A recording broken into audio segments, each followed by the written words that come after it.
Hello, Phoenix Physics students, and welcome to Physics 201. I'm Robert Austin, and I'll be your facilitator for this course. I'm creating this video to just give you an overview of the first week and to help you get on track. So let's just start by going down to the current week's module. And the first thing you might want to do is introduce yourself to the rest of the class. Now it says here, to say where you're from, things about your family, your favorite movie or song, food, interesting facts about you. And that's fine. You can say as much or as little as you want. The main thing I'm interested in is knowing what your career aspirations are. So give me an idea what brings you to the University of Phoenix, why you're taking this course, what you intend to do in the future. Now, again, this is completely voluntary. You don't have to say anything if you don't want to. It's not graded, but it's just an opportunity to share some information about yourself. And as you see below, I've even spoken about myself. Okay, probably next thing to do is actually dive into the material that you'll be learning about this week. So go here to Learning Activities. So the first week you'll be concentrating on the study of motion called kinematics. So that's in chapter 2 of the college physics text. And it's right here. So just read through this material and get familiar with it. All right, the next thing you might want to do is complete the interactive overview. This is just a short survey asking you how you feel about the current week's assignments. So this is the first week. You probably don't know anything yet, haven't had any feedback or anything, but just do your best. It only should take you a couple minutes. So I'm going to say I'm very confident. And it's good to explain why you feel that way. I feel very confident. Whoops, if I could spell. Uh, because the facilitator. Okay, once you've completed that, make sure you submit it. It'll send a confirmation email to your inbox. And if you want, you can download it and save it onto your computer.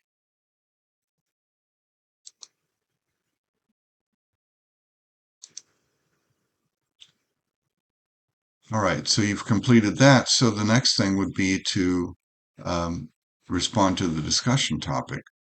So note these dates here. The week ends on the 25th of November, this first week anyway. You see on mine it says that November 26th. What's the discrepancy? Well, everything's based on Phoenix time, so the week ends at 11:59 p.m. on Phoenix time, Monday night. But I'm on Eastern time. I'm 2 hours ahead of Phoenix, so that's 1:59 a.m. on Tuesday morning for me, and it's probably something different for you, depending on what time zone you're in. So just be aware of that. Everything's based on Phoenix time. So this discussion topic, you should respond to it by Thursday and respond to the question being asked here. Okay. I'm very lenient on content. Do your best to answer it. One thing I want you to avoid is using AI to answer it. I've discovered recently that students tend to rely on artificial intelligence quite a bit these days to answer their questions. And to check on that, what I do is I take your response and I paste it into an AI checker. And the AI checker I use is the one by Grammarly. So I encourage you to check your own messages. Just paste the text into here, run check text, and if your percentage is 25% or more, then you should edit it bring that percentage down because that's my threshold. If you look at the rubric here, I grade you on promptness, so I expect you to respond by Thursday. If you post after Thursday, I start deducting points. I also count words. It says here a minimum of 175 words. So make sure you get 175 words or more in your message. Otherwise, I deduct a few points. Now, here is where I look for the AI content of your message. So if your AI percentage is less than 25%, it's below my threshold, I don't worry about it. If you're between 25% and 50%, I start taking off some points. And it just goes up from there. So, 50 to 75, 75 to 100. Or if it's 100, I deduct most of the points possible here. And then by Monday, you're supposed to reply to at least two of your classmates' responses. Now, it just says here, be constructive and professional. I don't count words. 75 words is a good rule of thumb.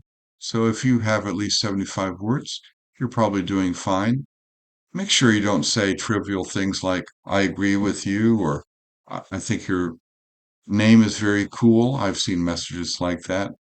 Say more about what you're responding to. Say what it is about the response that you uh, are commenting on. And if you agree, let me know why you agree. If you disagree, say why you disagree. And the way I score your replies is here. If you post two or more substantive replies, you get full credit. If you post two replies, but one is not substantive, and that would be a message, like I said, a non-substantive message would be very short, saying I agree with you or that's cool.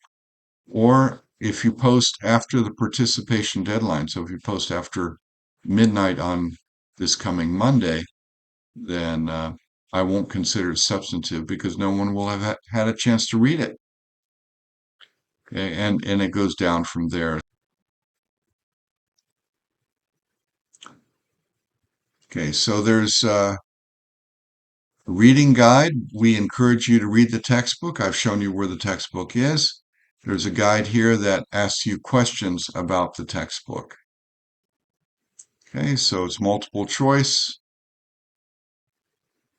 If you read the textbook or open it up, it should be very easy to answer these questions. We even refer to the page number where you should be able to find the information that you need to answer the question. Okay, so do that. You have a couple of labs here, one on safety and one on measurement and uncertainty. And then you have a lab journal that asks you questions about those labs. So you want to download the lab journal document, open it up, and it asks you questions, okay, that are related to the labs you did in the current week. I'll just do sample answer. I'm not going to give away anything, and I'm going to save this. And now it should be in my downloads folder. So if I go back to the question and click attach right there, the little paper clip, and go to downloads. There's the lab journal right there. Select that.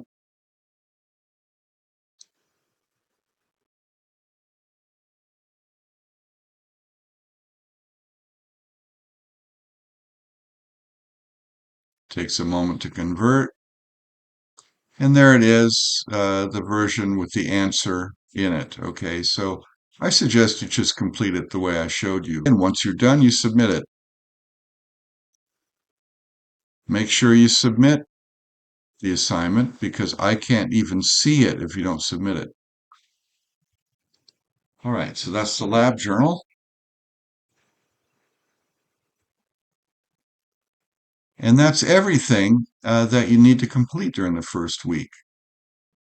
Now, I've added something here because I like to have a live meeting every week, and this is an opportunity for you to ask questions and for me to give you a summary of the material that we're covering. Now, these are optional meetings. They're not graded. You don't have to attend, but I like to have a few students attending. So what I've done is I've created a link to a poll that I'd like you to reply to. So if you have any interest in attending any of these live meetings, please complete the poll. Try to complete it by Wednesday, by midnight Wednesday. Okay. So um, right now, this is the first week. There's really only a few days and times of where I'm available to have these meetings. So I encourage you to pick what's best for you. So currently I'm offering um, meeting times on Thursday and Saturday. So just go and look at that. If any of those work for you, please click on the ones that you would like to attend. And I'll schedule a meeting for the one that seems to fit most of your schedules. All right, that's all for now. Please try to complete that poll by Wednesday, and I hope to see some of you during our first live meeting. I will post a link to the live meeting once I've picked a time for it. That's all, and I hope you have a good week.